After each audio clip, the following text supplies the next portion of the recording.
Hello all வணக்கம். இந்த வீடியோவில் கேப்சா கேப்சான்ற கான்செப்ட் பார்க்க போகிறோம். கேப்சா இன் வெப் அப்ளிகேஷன். நீங்கள் பயன்படுத்துகிற வெப் பேஜில் கேப்சான்றது ஒன்று இருக்கும். ஓகேவா? அது எங்கே இருக்கும், அது எப்படி ஆட்டோமேட் பண்ணலாம், இல்லை பண்ண முடியாதா, அது எல்லாத்தையும் நம்ம டிஸ்கஸ் பண்ண போகிறோம். ஒன் பை ஒன்னாக பார்ப்போம். What is captcha? Captcha stands for completely automated public turning test to tell computers and human apart. So இதோட நோக்கம் என்னன்னா, ஒரு வெப்பேஜை ஒருத்தன் யூஸ் பண்ணுறானா இல்லை ரோபோட் யூஸ் பண்ணுதா அப்படின்றத ஐடென்டிஃபை பண்ணி ரிஸ்ட்ரிக்ட் பண்ணுறது தான். ஓகேவா? சில பேஜஸ்லாம் ரோபோட் கூட யூஸ் பண்ணலாம், நம்ம கூட அதை ஆட்டோமேட் பண்ணி தான் ஒர்க் பண்ணுறோம். ஓகேவா? என்னால் எல்லா பேஜையும் எல்லா டைமும் ரன் பண்ண முடியாது. அதனால ஆட்டோமேஷன் மூலமாக அதை சிஸ்டமே டெஸ்ட் பண்ணுறது கைண்ட் ஆஃப் ரோபோட் தான். ஓகேவா? ஸோ அதில் பிரச்சனை கிடையாது. ஆனால் சில சென்சிட்டிவான இன்ஃபர்மேஷன்ஸ் இருக்கும்ல, ஒரு ப்ராப்பராக அஃபிஷியல் என்விரான்மெண்ட்டில் லாகின் பண்ணுறதா இருக்கட்டும், ஓகேவா, இல்லைனா ஏதாவது ஓடிபி ஜென்ரேட் பண்ணுற விஷயமா இருக்கட்டும், இந்த மாதிரி நிறைய இருக்குல்ல, இதெல்லாம் நம்மளால் ரோபோட்டை அலோவ் பண்ணக்கூடாது அப்படின்றதுக்காக கொண்டு வந்தது தான் இந்த கேப்சா. ஸோ எக்ஸாம்பிளுக்கு இந்த பேஜை எடுத்துக்கோங்க. இங்கே login user name password. So இதை சேர்த்து ஒரு செக்யூரிட்டி ரீசனுக்காக நீ வந்து ஆட்டோமேட் பண்ண ரோபோட் கிடையாதுன்றத உறுதிப்படுத்த இங்கே டைனமிக்காக ஜென்ரேட் ஆகும் இந்த கீ. ஒவ்வொரு வாட்டியும் இந்த கோடு ஜென்ரேட் ஆகிட்டே இருக்கும்.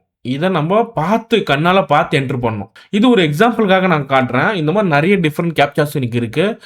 உதாரணத்துக்கு இங்கே பார்த்தீங்கன்னா இதை கிளிக் பண்ணுற மாதிரி வரும். ஐம் நாட் அ ரோபோட் அப்படின்னு கொடுக்கும். சில இமேஜஸ்லாம் அதை செலக்ட் பண்ண சொல்லணும். கண்ணால் பார்த்து சொல்லு இது எந்த இமேஜ் அப்படின்னு சொல்லிட்டு. ஓகேவா? காரு அதெல்லாம் செலக்ட் பண்ணுன்னு சொல்லணும். நம்ம காருக்கு இருக்கிற இமேஜ் மட்டும் செலக்ட் பண்ணணும். ஸோ நிறைய கேப்சாஸ் இருக்குது. சரியா? செக்யூரிட்டியை ப்ரொடெக்ட் பண்ண. ஸோ இந்த கேப்சாஸ்லாம் நம்மளால் ஆட்டோமேட் பண்ண முடியுமா? Answer no. ஓகேவா? கேப்சாவை நம்மளால ஆட்டோமேட் பண்ண முடியாது. இதுதான் முக்கியமான விஷயம். செலினியம் மூலமா நம்மளால பண்ண முடியாது. பட் நம்மளால என்ன பண்ண முடியும்னா, நான் வந்து ரியல் அப்ளிகேஷனே டெஸ்ட் பண்ணலங்க. என்கிட்ட ஒரு டெஸ்ட் என்விரான்மென்ட் தான் இருக்கு. அதுக்கு எதுக்கு இவ்ளோ செக்யூரிட்டி அப்படின்னு கேட்டீங்கன்னா, அப்ப நீங்க அத டிசேபிள் பண்ணலாம். ஓகேவா? டெவலப்பர் டெவலப் பண்ண அந்த என்விரான்மென்ட் புரொடக்ஷனுக்கும் போப்போதில்ல. ஸோ செக்யூரா தான் இருக்கணும். ஆனா டெஸ்ட் பண்ணும்போது நீங்க அத டிசேபிள் பண்ணலாம். மோஸ்ட்லி நீங்க உங்க டெவலப்பர்ட்ட சொன்னாலே, அவங்க அத ஸ்டாட்டிக்கான ஒரு கேப்சாவா ஜெனரேட் பண்ணி தருவாங்க. இத பாஸ் பண்ண போதும்ன்னு சொல்லிட்டு. ஓகேவா? அண்ட் இத வந்து உங்களால டெஸ்ட்டே பண்ண முடியாது. இத நீங்க டிசேபிள் பண்ணலாம், பைபாஸ் பண்ணலாம். ஏதாவது ஆப்ஷன்ஸ் இருக்கும். ஆனா இத டெஸ்ட் பண்ணணும்னா நீங்க என்ன பண்ணணும்? புரொடக்ஷன் என்விரான்மென்ட்ல மட்டும் தான் டெஸ்ட் பண்ண முடியும்.